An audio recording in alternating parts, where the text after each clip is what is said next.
Welcome back to another podcast episode where we help aspiring developers get jobs and junior developers grow.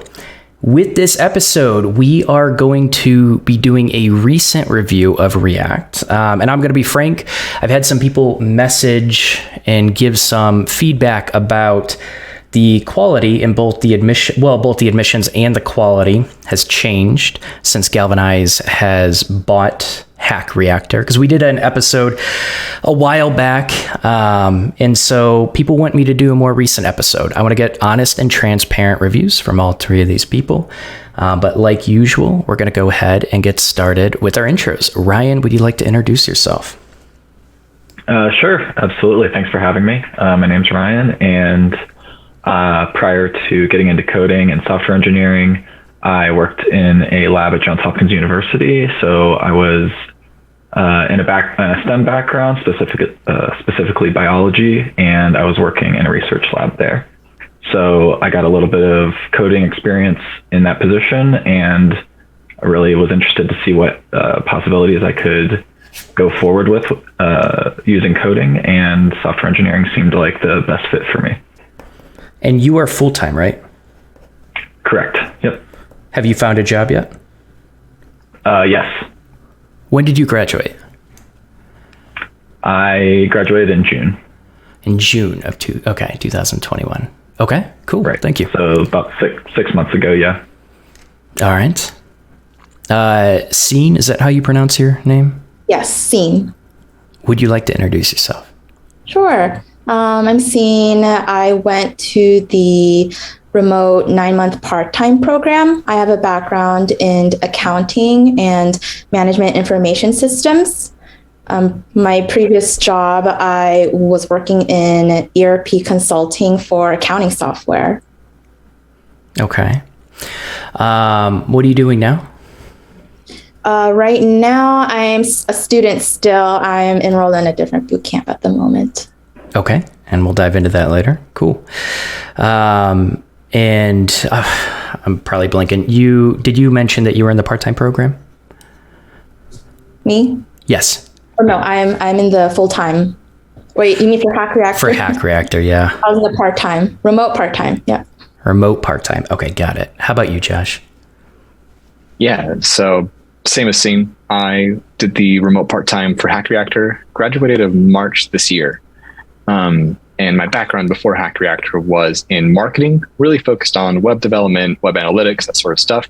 And I went to Hack Reactor just to round out my resume, get that back-end experience, and yeah. Okay. When did you graduate? Graduated March of this year. March of this year. And are you currently working as a full-time developer?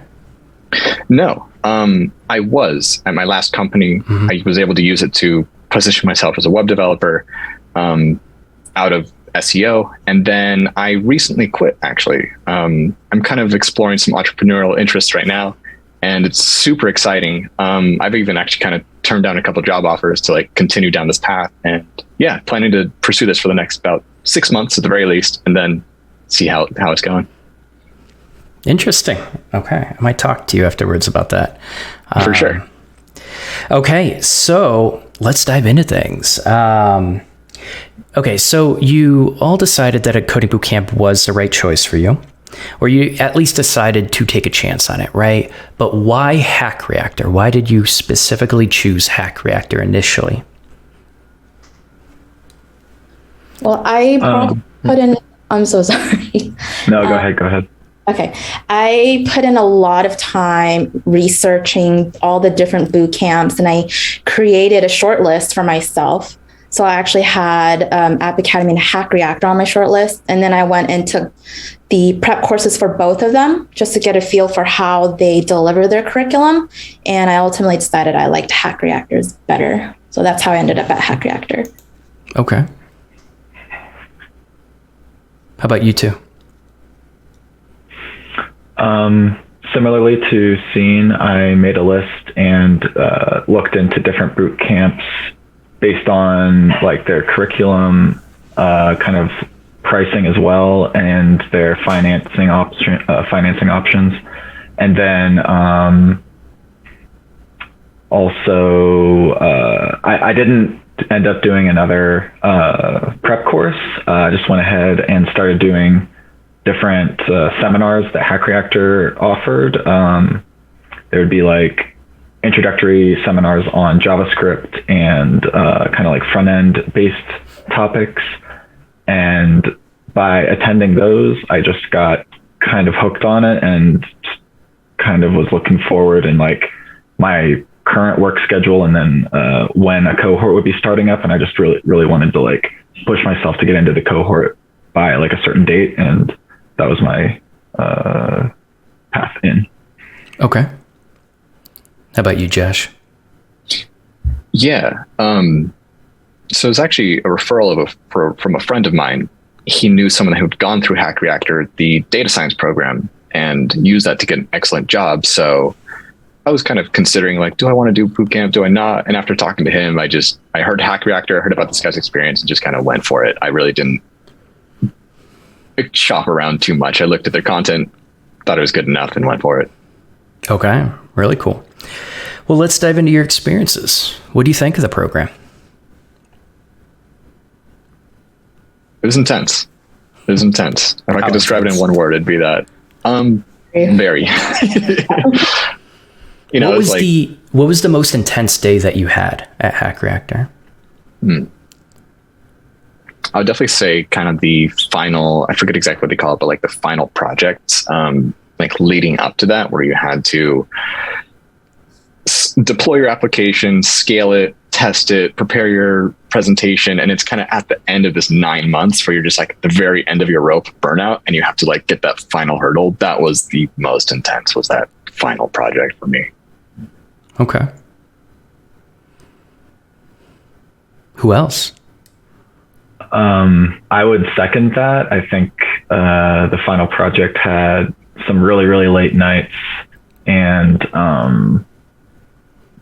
just everything that was involved, like previous, the kind of building burnout just really was, everything kind of came together. So exactly what Josh said. In addition, I will say some of the first days of like the full-time boot camp were really overwhelming and very hard to adjust to. So I would also say that the beginning of it was tough to adjust to. I would say the hardest part for me was sort of making sure I was depositing that knowledge into my knowledge bank. And by that, I mean,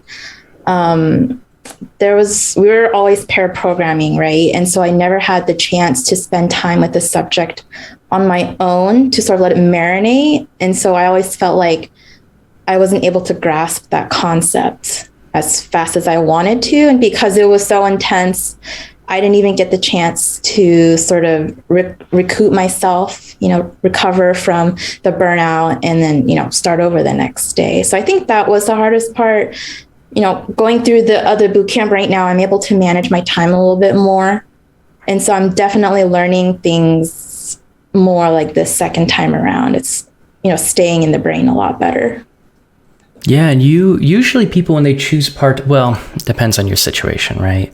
But usually part-time programs allow you to have more time for things to register and finally like really reinforce what you're learning, which is basically essentially what you're saying is being able to use it down the road rather than that information just being fleeting. And, you learned it and then you forgot it, right? Yeah, it kind of got to a point where me and my pair programming partner our only goal was to get that repo finished, the tests to pass, and not to learn the information. And, I even heard from other students, they were like questioning, am I learning what I'm supposed to learn? Like we never knew. And we even asked early, like, is this the right information? And, we just weren't sure if we were on the right track. So you mentioned you asked your lead. What did that lead say when you asked that? Oh, I don't want to like put words in someone's mouth, but I remember saying something like, as long as the deliverables are being completed or you understand what's happening, like you're good or something like that. Did you feel like you understood what was happening?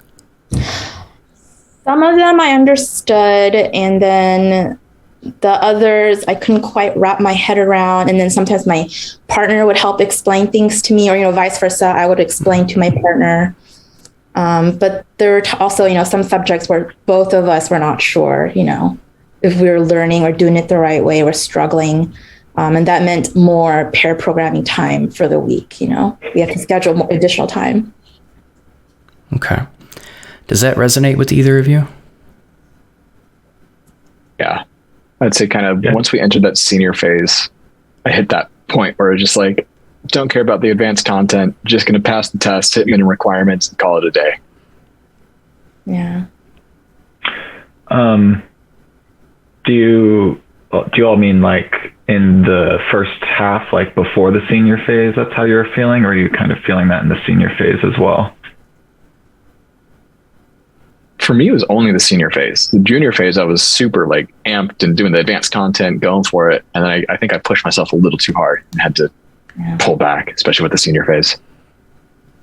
Okay. My experience in the full-time might be a little different.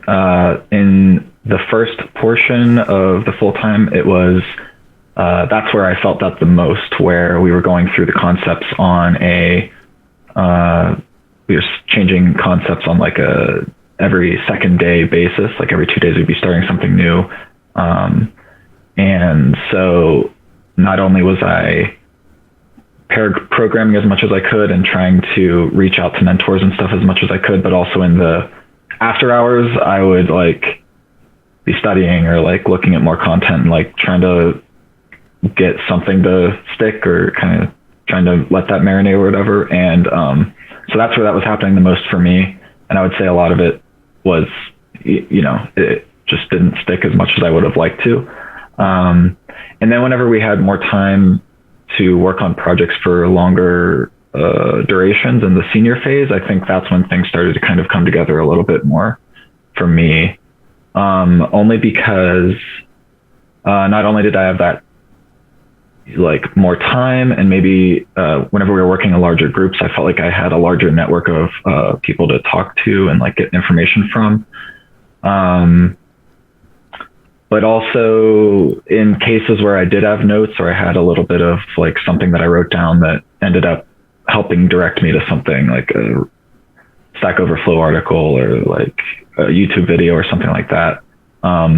It was during the senior phase where that ended up helping me out. And in the junior phase, I just didn't really have any of that. Gotcha. And I think typically in senior phases, things start clicking a bit more, usually, if you didn't fall behind. And that's the thing, it's very easy to fall behind. But so I guess I want to ask a couple questions, because we're going to talk about pros and cons of this, but I want to dig into this a bit more. So one thing that I heard was they had lightened the admissions requirement. Now, I don't expect you to know what the admissions were like, 5 years ago versus now, right? But do you feel like admissions was very strict? Like, what did they test you on to make sure that you were the right fit for the program?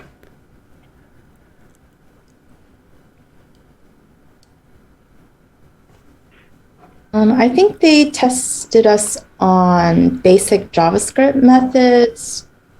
Definitely had to know how to loop over like nested arrays and nested objects. And I asked the assessor how many questions there are on the admissions assessment. There was 15. You don't need to finish all of them. They're really using it as a gauge of where you are in your knowledge skill set. And average students have, they'll complete 9 questions on average. And I was able to complete 12. So, I figured I was good to go. Yeah. Okay. Okay, so they did still have a technical assessment. Do you feel like they kind of screened personalities? Did they? Okay. I think so. Yeah, it's everyone's pretty consistent, pretty nice, very open-minded. Yeah. Okay. So with the part-time program, and Sean, I'm just going to dive into this because we talked a little bit initially, but you had shared how you were trying to juggle a lot you were really trying to juggle a lot. You put a lot of time into the program, and just hearing your story a bit, it felt like you were surprised at the amount of hours that you truly needed to invest in the part-time program. Can you kind of share more about that? Because I think that's an interesting thing that I've heard from other people as well. Sure. When I was signing up for the program, after prep, and I was, signing up for pre-course, I talked with an enrollment advisor, and I asked about how many, rough estimate, how many hours a week I can expect to put in outside of my working hours. And, that includes class time, right? There's 11 hours a week of class time. And I was told 20 hours a week, but I actually ended up spending more like maybe like 60 to maybe 100 hours a week extra, or, it was a lot. It definitely wasn't 20 extra hours a week. Yeah. Josh, do you feel like 20 hours a week is adequate to be successful in the program for the part-time? For me, yes, but I came with it with a lot of experience in JavaScript. So I was very comfortable with the fundamentals, and I had a head start. Observing some of my cohort mates who didn't have that luxury, it didn't seem like enough. And I think kind of relates like what Ryan was saying. It's just like they were just skipping over the fundamentals, not skipping, but going so quickly. It was really hard to absorb it all. I didn't really feel that struggle so much, again, because I had that background. But I think what I struggled with was just like the reality of like doing that every, 3 days a week, every night, 6 to 9. It was just like more than I had anticipated, especially that 1 hour gap from work to cohort. It was like, that was my break in the day. I would cook some food really quickly, eat it, do the class, and then go to sleep and wake up and just restart. And that was the burnout for me. It was just like my time was work, school, work, school. Yeah. And I also did some self-studying prior to, deciding to join the boot camp. And in the MIS degree, you also touch base on database design, web programming, project management, even like you go into that. And I actually first started coding back in the MySpace days when, I wanted to create my own custom CSS theme. That was my first experience. I had no idea what that gibberish was on the screen, and I figured it out. I was so proud of myself. So yeah, I wasn't exactly like new to it either, but I think it was the burnout that really like slowed me down. I wasn't able to recover from burnout as much as I would have wanted to. Is there anything that could be, I know we're just focusing on the part-time right now, and we can touch on the full-time, but is there anything that could or should change for Hack Reactor to account for that burnout, to figure out a way so people are able to retain this knowledge a little bit better, and just feel like it's not overwhelming?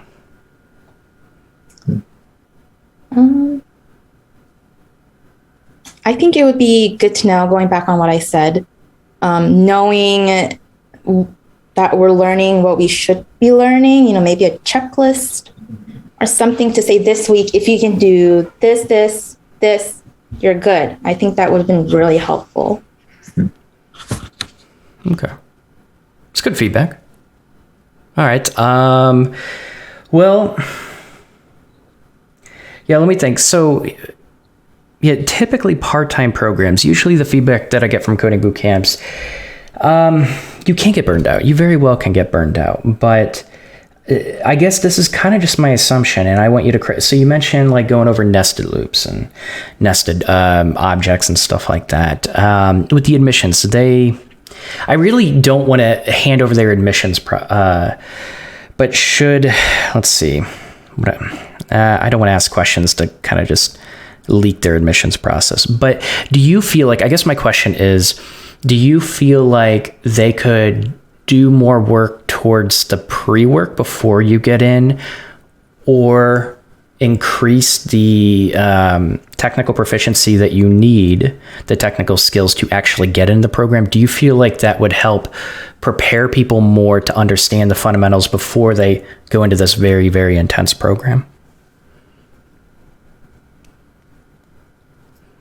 Feel free to say no if you don't think that's going to solve the problem. No. Okay. So. Why not? I mean, pre-course already goes over I would say a little more advanced, maybe like intermediate JavaScript web programming. I would say you definitely go into more of the advanced JavaScript methods like reduce. You're learning Mocha Chai tests, inheritance. So I don't think the pre-course curriculum is needing any changes, personally. Do they test on more complicated concepts like recursion? Yeah, and this is all from my memory, right? Like I can't confirm or deny. Yeah, I think there was definitely like recursion, higher order functions, scopes and closures in there, I believe. Yeah. Okay. I do remember that being, I actually didn't do the pre-course, so I can't really speak to the pre-course, but I do remember there being like supplemental content that went into recursion, kind of the more advanced content, but I don't remember it being a requirement for the admissions. It was more of like, you should do this, but you don't have to do this. Okay. Well, are they testing? So are they testing on like higher order functions and recursion in the actual test? Or are you saying that was just in the pre-work? Just the pre-work, from what I remember. Oh, okay. So they're treating that as supplemental material, but they're not testing for that. Okay. Yeah. I would argue that could be a hole in why they're going to get students to come in that are unprepared. What usually Hack Reactor is still full stack JavaScript, right? Okay. Yep. Typically, I mean, those are more advanced concepts that I think like you don't necessarily need to memorize, but you should at least be able to work through, even if you're just getting a little nudge or a push to head in the right direction. But, there's a reason why some coding boot camps are choosing to become more strict. And that does, like, to understand those kind of difficult concepts, usually you're not going to be able to pick them up and retain them and apply them without having at least more of a fundamental understanding of JavaScript fundamentals. And so, in my opinion, I think they could solve that problem with people not feeling overwhelmed. But like you said, Josh, I think your solution is what other people should strive for. I mean, obviously, you had a job, but what other aspiring developers can do is really take that pre-work seriously. I'm arguing Hack Reactor should make that a hard requirement in their testing, but really make sure that, I guess that's a recommendation for aspiring students. Take that pre-work seriously, understand they're not going to hold you accountable. You're going to have to hold yourself accountable for this, and really get those fundamentals down. I see that solve these overwhelming or people feeling overwhelmed. I see that solving that problem so often. Okay, that's interesting. I feel like I can definitely say that there are much weaker admissions on other coding boot camps, and I expected Hack Reactor to actually have a weaker admission than it currently does, but those are still my recommendations for it. Do you feel like, Ryan, they set those expectations for you of how many hours it would truly take to be successful with the full-time program? Yeah, absolutely. I felt before even getting into the admissions test, they made it very clear, and once after that point especially, they made it extremely clear that it was going to be your time commitment, all of your time for the whole 12, which is actually 13 weeks. All of it is just going to be you're going to be living this. So hearing that and then versus experiencing it are two different things. But I just tried to get that into my head as much as I could before starting. And also, I did want to say about the admissions process and the test. I think that another aspect that they kind of hinted at during the pre-course that was actually very important for the test was being able to clearly communicate verbally what you're thinking and trying to do in the code. And even though I don't think my coding skills at that point were very good, I think that what I felt got me into the program was being able to talk about what I was trying to do in code and on the screen. So they kind of in the pre-course, or I guess it's not pre-course, the stuff in between or the stuff before the test, they do suggest for you to like record yourself and like have you work through problems, recording yourself and like verbally explaining what you do. But it's kind of like a suggestion. They probably could make that a harder requirement, or just, you know, say more like, yeah, you got to do this because it's important. And like at that level, it was really important because like you can just kind of type stuff down and be like, oh, okay, that works or that doesn't work. But if you can have someone with you and tell them what you're doing and have them understand why you're doing certain things, that shows a higher level of understanding, which I think they were looking for. That makes sense. I totally agree with Ryan is saying, because like when I think back to the cohort mates who really excelled and kind of got themselves where they needed to be, it was the ones who could communicate. They were the ones who were really able to like work through their challenges verbally and get the help that they needed. And it was the people that struggled with that struggled to even get the help, right? How could they even ask for the help if they don't know how to say what they're trying to need help with? It's a good point. Yeah. And then another thing I would say is like, I also, in, you know, researching the program before I joined, I did see varying articles like on like the difficulty of the admissions process and like how it had maybe changed. And so like, you know, I didn't personally experience what it was before and what it was after, but I do know that people that were in my cohort had, certain people in my cohort had failed the entrance exam, like if not once, like multiple times. So before hearing that, I didn't really know if the entrance exam was all that like tough, because I was like, well, I had to do what I had to do, but like I feel like I got in like without much like, you know, like, you know, I put all the time in, I put the hours in, I did what I needed to do, but I was like, was it too easy? I don't really know. But basically whenever I heard that, then that people had gone through the pre-course multiple times, the test, or like the entrance exam multiple times, I was like, okay, yeah, this is like, yeah. Okay. They still are, they're not just letting like anyone in, basically. Okay. All right, cool. Let's move on. What do you think of your instructors? I'll go there. Like, I loved my instructors, honestly. Everyone from, I forget the words that they use for everyone's position, but the non-technical lead, Macy, was amazing. Just one of the most genuine people I've ever known, always available for help. And then our technical leads, the main one being Nick and Leslie, they were both phenomenal. Nick is, I'm still in touch with him. He's like one of my favorite people I've ever met. He's so supportive with everything you do. And Leslie is just brilliant. Like, you could ask her any question and she could answer it in any detail. And I had nothing bad to say about them. Okay. What about you two? Yeah, I'll go. I think that the instructors I had were very motivational. Oh yeah, so like the non-technical leads were very motivational, definitely really helped you stay like engaged and having a good time throughout the day, even though you're, you know, having a lot of difficulty as well. There's just, that aspect was totally there. And then the technical mentors, like, you know, some people were maybe a little bit better at it than others, but everyone I came across was like always trying their best to help you.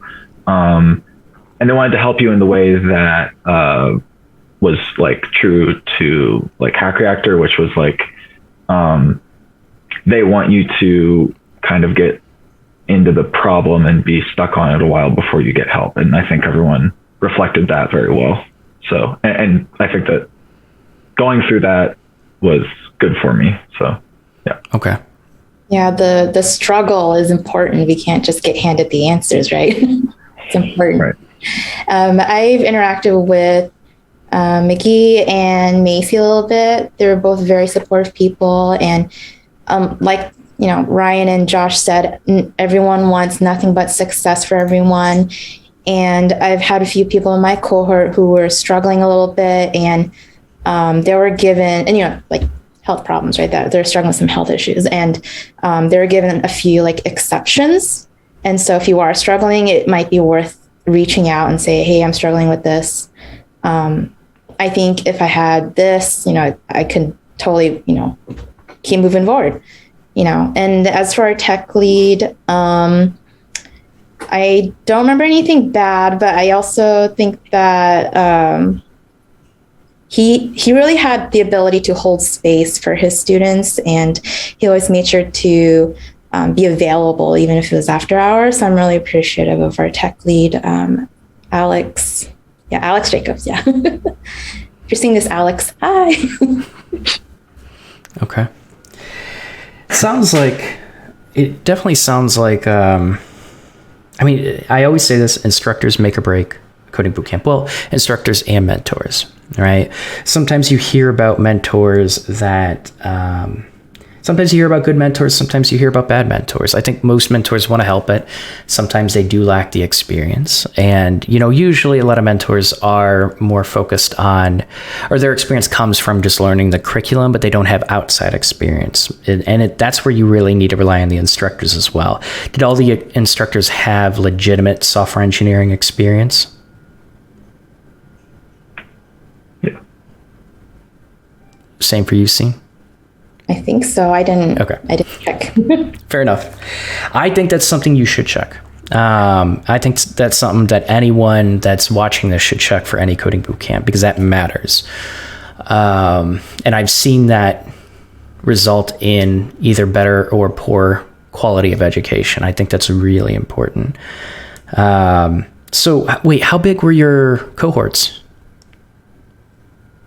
I think we were started like mid-high 30s, and then within a month we dwindled down to under 20, low 20s, Okay. What about you two? Mine was similar. I think we started around 30, and then we were still above 20 by the end of the program, but that was kind of the range. Yeah, I think I remember about the same thing. It was something like 30 or 4 people to start with, and I know about half of them dropped off by the end that we graduated. I think it was 15 to 20 of us that made it through the whole thing. That's a red flag to me. That's a huge red flag. There's no reason that many people should drop off. And I'm just comparing this to a lot of other coding boot camps. I wonder why that is. What do you think that is? I mean, it could be because they, failed the technical assessment, which is right between junior and senior phase, right? It's sort of like the final exam for everything you learn in your junior phase. I think if you don't pass that, you either get pushed back or I don't know what else, but yeah, you can't move on to the senior phase, essentially. So that might be one. Yeah, I remember that being kind of the great filter too. And I guess what was interesting though is like, at least for me, it's like I could kind of see those people from like week 1, week 2. It was like, I don't know if you're going to make it. And except for the exception of a couple people, I was mostly right. And I think that kind of goes back to the admissions. Like, I think there were a few people that they could have spent a little bit more time on, or even just early on had to notice those flags and be like, hey, let's just take you a step back. But they kind of just dragged them through the whole junior phase and then went to the TA, and it was like, that was kind of heartbreaking for a few people, I think. Okay. What about you, Ryan? I think the points that people generally left at were like the first week, and there's an option to do something called a mulligan where you can get your money back, I think, and go into the following cohort. Like you could just kind of like wait it out another few months and then like go into the next cohort to give yourself more time. So in your first week, you have that option. And then a couple people did that. There was 1 or 2 people that didn't make it into the senior phase because of like the technical assessment. And then I think it was just like personal. Like, I don't think it was I think people had like personal situations going on other than that. Like maybe another 2 people left because of just like other reasons. So yeah. Okay. So So they do, it looks like they're pretty open about their outcomes. Before I make the statement, correct me if I'm wrong in the comments below, but I believe the CEO of SIR.org left. SIR.org has kind of been the gold standard of reporting statistics, graduation rates, outcomes, like with job placement, stuff like that. And so please correct me if I'm wrong, because I don't want to make a false statement about that, but I was told that the CEO left. And I do see, because I want to look at this. Yeah, Hack Reactor, when was the last time they reported those statistics? It was 2019. It's a long time ago. Again, if I have this wrong, correct me in the comments below, please do. But, like outcomes are very much a marketing and selling point for coding boot camps. Why do you go to a coding boot camp? To get a job, right? That is incredibly important. And so I remember seeing that a while back, and I wondered, why did Hack Reactor drop out? Like a lot of people dropped out during the pandemic, but it looks like Hack Reactor, I don't see any reports in 2020. And definitely, July through December 2020. I see nothing about Hack Reactor. So it makes me question why they chose to withdraw from that. I'd be very curious. CEO of Hack Reactor, you are more than welcome to reach out, and I would be very interested to hear what that reason is. But, when you have people, it's like, here's also a philosophy. If you allow people, if you don't screen them out, right, you might get more income in initially, make more profit. And I would be curious, like if students are actually rolled back, do they include those in the graduation rate? Because a lot of coding boot camps, what they do is people that roll back, they didn't graduate on time. So that doesn't meet the criteria for outcome statistics. And so I don't really see like a job placement. I'm not digging super heavily into this, but they are showing like compensation rates, median compensation rate, alumni.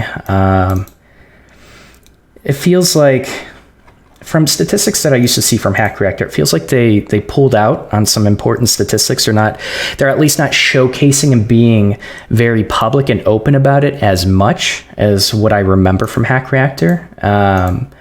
But anyways, there are a number of reasons that they can refuse to report to SIR.org. I don't know the story behind that. But when you don't graduate on time, it's a very common thing for coding boot camps to pull that from statistical data that shows job placement. Job placement's incredibly important. I would be curious what the actual job placement is.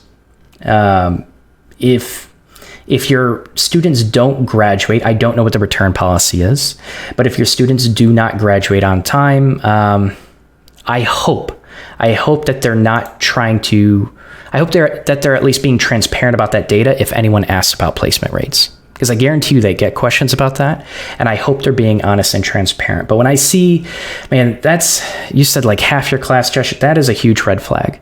That's an admissions problem, in my opinion. I don't think that's a quality problem. It sounds like your instructors really care. It does. But I would love to see them improve that admissions. And the thing about like making education accessible, Hack Reactor, I love a high standard. I really love a high standard because it ensures success, or at least a higher chance at success for its students that are dumping $10,000, $20,000 into their program. And, you can do that through pre-work, you could do that through admissions, but making education accessible isn't necessarily inviting everyone into your program. It's making sure and ensuring that they are going to be successful in your program. And if they are not successful, that is your fault as a coding bootcamp. You will have outliers, you have exceptions, but Hack Reactor, I would love to see them improve that graduation rate. That is incredibly important. Now, this is my personal opinion about it. So I'll kind of just open it up. Do you feel like there are other variables or circumstances that I'm not accounting for, or is what I'm saying reasonable? I don't know if it's included, because when I looked at the report, it wasn't, separated, but I know Hack Reactor and other boot camps will hire their own students for their own, programs. Like I know when I was in it for help desk, a few students who just graduated from the previous cohort were hired to, be on help desk. So I'm not sure like if that compensation rate average is including that, or if the job replacement rate is including that. Like, it never was indicated whether it was or not. That's a good point. Because what I've also seen, I'm not saying Hack Reactor specifically, but just coding bootcamps do in general, is that compensation rate will be excluded if they didn't get a tech job specifically. I don't see grad. Yeah, I see. So they reverted to their personal reporting, and I'm not going to dig into this now, but they do have their personal reporting. And I would recommend anyone that if you truly care about that job placement rate, dig into this. Just go to hackreactor.com/outcomes. And then there's a report specifically, I think its data represents Hack Reactor software engineering immersive outcomes across all campuses, taken from GRAD 2020, part 2. I do not see any data from 2021, so I'd be interested to see that. But dig into that a bit. See what makes up that compensation rate. See the graduation rate. See if people are landing actual tech roles, actual software engineering roles. Usually in outcome reporting, you only see like tech or even tech adjacent. You don't see software engineering specifically. That's something that I feel like at least cert.org kind of was strict about. But yeah, I feel like I've said everything I want to say about that. But software engineering, yeah, configuration engineer. What is this? Compensation results at 180 days, 45% software engineer, software engineering immersive resident, 18% configuration engineer, 9% database manager, 9% junior software engineer, 9%. Okay, so I'm seeing different statistics, and it looks like they have like different campuses. I was just reading Seattle's, I think. Yeah, it was Seattle's. So look at different campuses. I would almost argue, I usually see when you're doing remote programs, sometimes I think coding boot camps care about the city that you live in as well. And I wonder if they would connect you with career services that have like connections in that city. I don't know what they do. Well, you know what? I'm going to ask about career services. But anyways, dig into this data and don't just take this website, these statistics on the website, as like take it with a grain of salt and dig into the data. That's my recommendation. Because I do think the numbers that you're giving me, it's a red flag. And it's usually when you dig into the outcomes, you start discovering why those low graduation rates happen. I do want to touch on one point, Don. Sure. To be fair to Hack Reactor, I joined kind of in the midst of the pandemic. And I know there were several people who left because of that and because of just the hardships that they're facing during that time. So there was a high drop off, and I do agree with you. I think the admissions process can be improved, but it's been a tough time, And so then we have to dig into, why is that a tough time? Why did they drop off specifically? A lot of people, when I talk to other so I'm comparing this to coding boot camps during the pandemic. This isn't me comparing 2019 data. I'm saying because I reviewed over 30 coding boot camps, and I'm saying that I've seen coding boot camp have much more successful graduation rates. So why is Hack Reactor specifically dropping the ball on this? And so you make a fair point, but I am comparing to 2020 data for other coding boot camps. Good to know. And yeah, so I think that's all I have to say about that. What did you think of, I guess we talked about the instructors. What do you think about career services when you finally graduated? Were they helpful? What did they help you with? What was that like? Yeah, I can talk about that. So the career services was kind of in tandem with a program called JSP, or a job search program, which was extended to every graduate. And basically what you have the opportunity to do there is kind of continue a little bit of a schedule and container type situation that you're in, like an actual boot camp. So you get to still talk to your cohort mates and kind of work on the type of skills that you need to be successful in the job search. And then that is kind of guided and coached by your career mentor. And you have access to that for 180 days after graduating. Why only 180 days? That is that's their policy, I guess. That's what they offer. They're paying that much money. If you don't get a job within 180 days, you just lose that support? So I don't know exactly because I didn't personally get to that point, but kind of as the way I was looking at it, I was like, if I get to that point, I don't think I'm going to have their support. I could be wrong, but I did have a little bit of a fear on that. Okay. Do you guys remember that specific clause about the 180 days? I don't. I didn't use career services. I remember the 180 days, but I don't remember anything after that. Like what happens after the time is up. Okay. So what were career services like for you, Josh? I didn't take advantage of them. Yeah. Okay, so when you you decided you didn't want to kind of like really dive deeper into software engineering, like in the middle of the program or at the end, you didn't apply at all? So near the end of the program, I was applying to jobs, and I actually got a job offer before the end of the program, which was one of the reasons I didn't use the career services. I felt confident in my ability to do that. And because I turned down that offer, I also realized I wanted to spend more time in my current company. And so it was a combination of factors. If it was a different situation, I would have used it. Okay. I gotcha. It sounds like career services generally, I guess, Ryan, we only have you to talk about it. It sounds like they were generally pretty helpful though.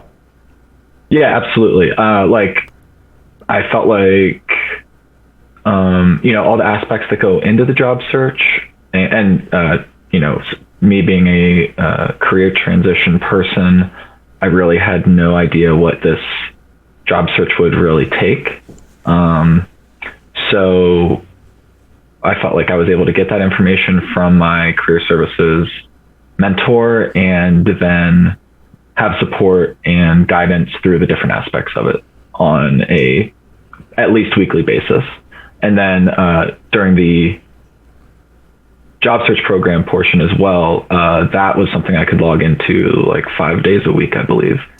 And they offered actually a ton of stuff, and I didn't even take advantage of like all of what they had to offer, but like you had access to toy problems, working with cohort mates on them, and what are toy like problems? Seminar series, toy problems such as like your leak codes and that like hacker rank type stuff, like kind of just like a map on like what topics you should understand and be able to do, and then problems to get you to that point.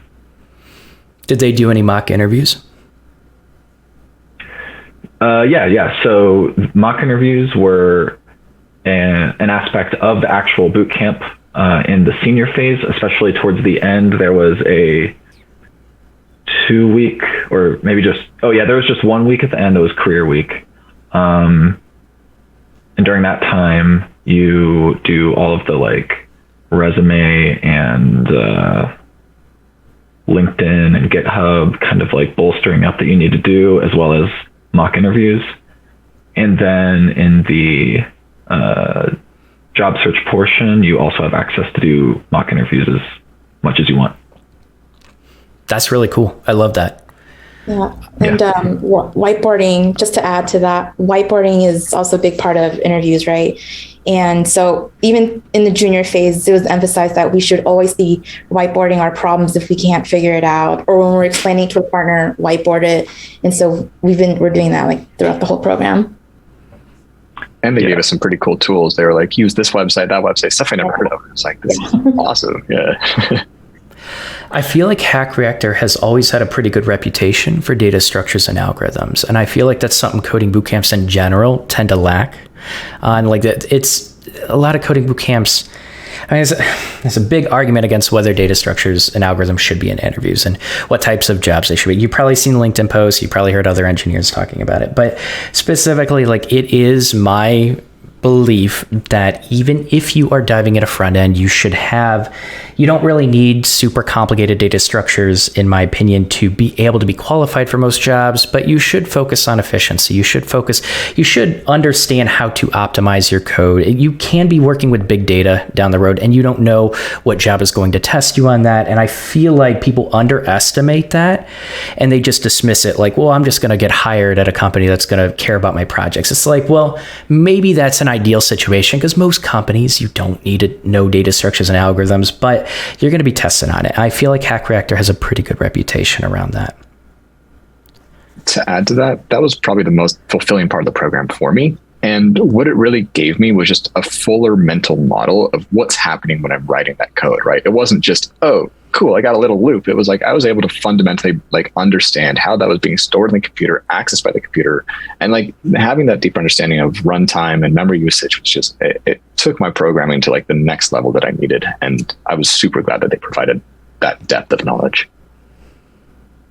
Okay, that makes sense. It makes me feel pretty good. It almost sounds like the curriculum, it just feels not necessarily too fast paced, but I feel like if they did focus on, requiring the pre-work and upping the admissions a little bit, I feel like the curriculum, it sounds like it's still pretty solid. Do you feel like it was lacking anything? Something maybe you were tested in, or, Ryan, you went into your software engineering position, you had to utilize it, something that you didn't learn in Hack Reactor. And granted, sometimes you're just going to learn new libraries, but were there any like fundamental focus stuff? Did you feel like super prepared with JavaScript going into your position? What are your thoughts on that? Something I would say right off the bat is I think my understanding and just like kind of trivia type knowledge of HTML and CSS is probably still currently lacking, but like during the job search, it totally was lacking. And in the boot camp, your experience with, or at least personally, I mean, I'm assuming this is for everyone, but my experience with HTML and CSS, well, not CSS. I mean, there was like a lot of opportunities to do stuff with CSS, but HTML was basically like set your HTML boilerplate up for React. There you go. That's your HTML. And so I don't know if this is, I don't know if this is like the most necessary critique, but I just think that I didn't have like that great of an understanding of HTML going into like the job search. Okay, that's fair.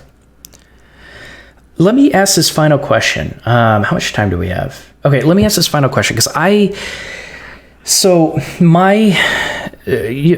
going to just preface this with my brand is about being critical of these programs, right? I'm very candid, and it's obvious that I'm very critical of these programs because I truly do want students to be well informed, and I want them to be skeptical enough to ask these questions, right? And I don't mean to pick on you, but like I really encourage students like dig into the history of the instructors, like know if they were software engineers, right? Ask those questions, literally come in with like a dozen really hard-hitting questions to their admissions. And if those admissions can't handle those questions, they get defensive.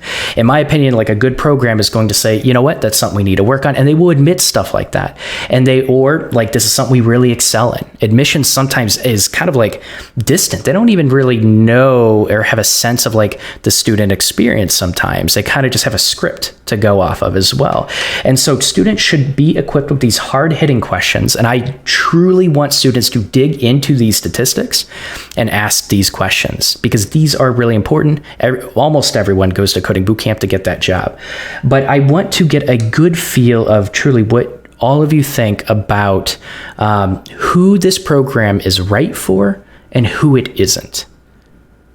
So feel free to take a second, but who do you feel like this program is? Let's start with this. Who is this program not right for?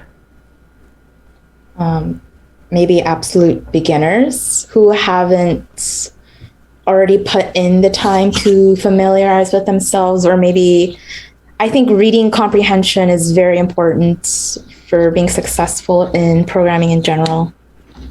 I don't know. more will come to me later. Okay. Yeah, I would say like, sorry, excuse me.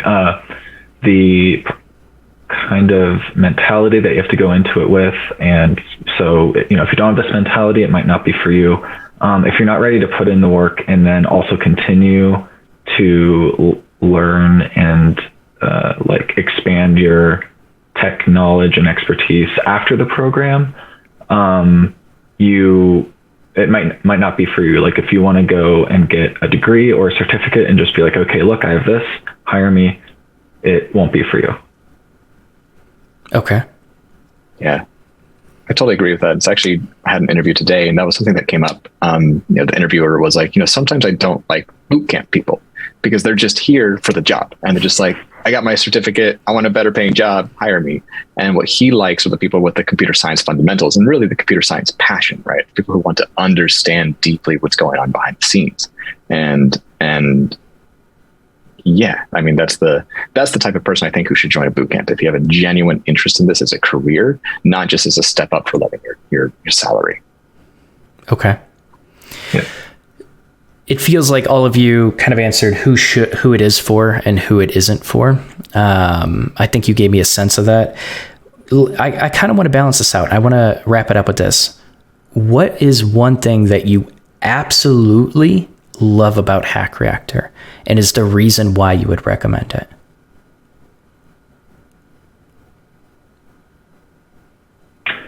I really did love the emphasis on pair programming and communicating with your programs and like what you're working on, because probably I would, and I think I've said this like in the cohort to people and stuff, but in my previous job and like my previous line of work, I didn't have nearly as much like communication skills as I would have liked to, or I think it's like I probably needed.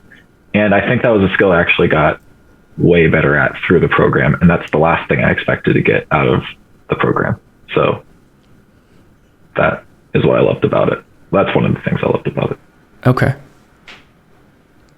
How about you two? I really loved the sense of community, and that's what I actually got from the prep course and what actually made me, take that step and say, I'm going with Hack Reactor. All of my peers were super helpful. Everyone was, super helpful. You're surrounded by people who want nothing but for you to succeed. And I think most of all, they really instill habits and, so that in the future you can continue bettering yourself. Like that whiteboarding example, we're doing it throughout the whole program, or even like pair programming, because programmers don't work by themselves, right? We're working on a team. They're on a project. There's deadlines. If no one's communicating, deadlines don't get met. And so I think getting those habits drilled into you right from the beginning was the best part for me. Okay, cool. How about you, Josh? Yeah, for me, it was they were so willing to meet you where you were at, right? If you were struggling with recursion, they would spend an hour with you going over that. If you were trying to dig in deep of like, how does a gRPC work? Like they would even go into that, right? It was like any breadth, any depth that you wanted to ask about, they were ready to answer and excited to as well. And that was really cool. Sounds like the staff really cared about you. And it feels like, it kind of feels like this inclusive environment. They want you to succeed. They care about you. And, it's not necessarily just for the numbers. They usually, in most coding bootcamps, most instructors care about students. They genuinely pick that job and usually like quit their software engineering job to teach because they're passionate about helping students and building them up and, really seeing software engineers grow. And it sounds like that is... Yeah, it sounds like that is kind of a thing in Hack Reactor, and I'm glad to hear that, because sometimes with acquisitions, it can get messy, staff can get a little bit bitter, and just with changes that are implemented, and it feels like they kind of kept that passion from the staff, which is really solid, and that kind of, it makes me feel good about the potential future of Hack Reactor. Still a little bit worried with how many people they potentially let in. We dove into that. I think admissions could be stricter, and I think things could, I mean, you can't necessarily require, it depends on how that pre-work is implemented, but you can't necessarily require it, but you test. It's like, I feel like some of those topics that you talked about shouldn't be advanced supplemental topics. I think they should be tested in the interview. And I truly feel like that would solve the graduation rate. I do. And you're never going to have 100%. Ever, but I do think it would improve it. And that's kind of my big recommendation. And that's the red flag that I touched on several times in this episode. Other than that, I feel like I got a pretty good sense of it. Before we wrap up this episode, do you feel like there's anything to add? I guess if you're an absolute beginner and your heart is set on Hack Reactor, I would suggest going through Codecademy's full stack engineer course. It's free because the majority of the subjects in there, Hack Reactor is going to touch on, but, go into more depth. So maybe try that out and then, go for it. Okay. All right. Cool. All right. I will wrap it up here. That's perfect. Okay. So we'll go ahead and do our outros. If people want to reach out to you, where could they reach you? We'll start with you, Ryan. You can find me on LinkedIn, Ryan Riegel, Riegel, and I have a dev that I don't really post in, but I hope to soon. So if you want to check that out, you can do that as well. You have a what?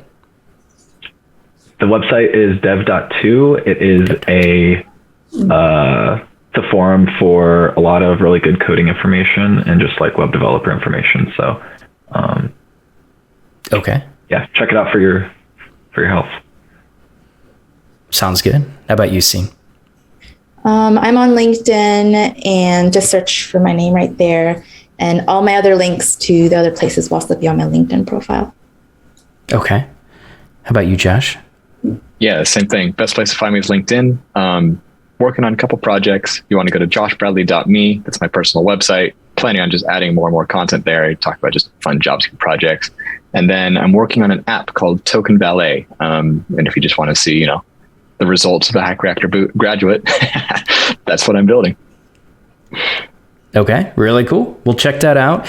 I'll probably link your LinkedIn's in the description. But like I said, stick around for a couple minutes. But thanks so much for coming on.